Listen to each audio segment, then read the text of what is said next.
The British reaction to the Afghan government fall. On August 18, British MPs stopped their vacation to discuss British strategy toward Afghanistan. Both parties blamed the US for the Taliban takeover. In defeat, many felt humiliated and powerless, worried about women's future chances, and despised US President Biden. The reliance on US troops and awareness that this was a US war made it easier to justify. In reality, the US has always controlled the Afghan mission. The British military departed in 2014. Since then, there has been no realistic possibility of filling the logistical void created by the US withdrawal. Defense cutbacks during the past 8 years precluded any alternative to US leadership. Despite leaving the EU, the UK has maintained close ties with its Western European allies. The UK is also present in the Western Sahel, where ISIS-affiliated militants recently murdered 47 police officers.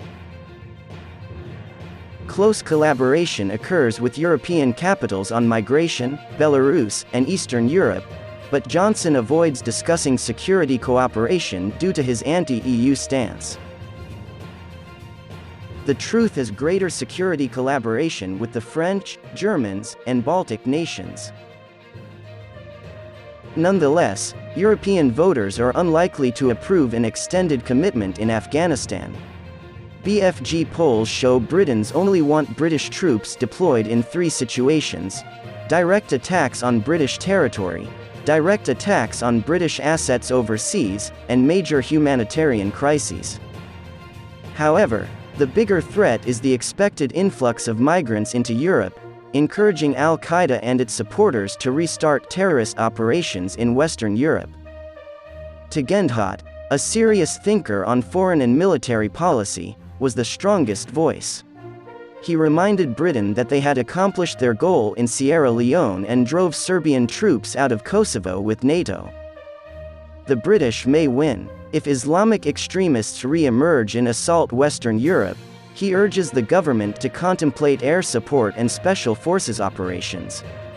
Britons had learned from the quick departure of US troops the limitations of Western strength and the necessity to cooperate closely with Europeans to fight terrorism. The present British administration lacks strategic thought. It instead takes a cautious, issue-by-issue approach.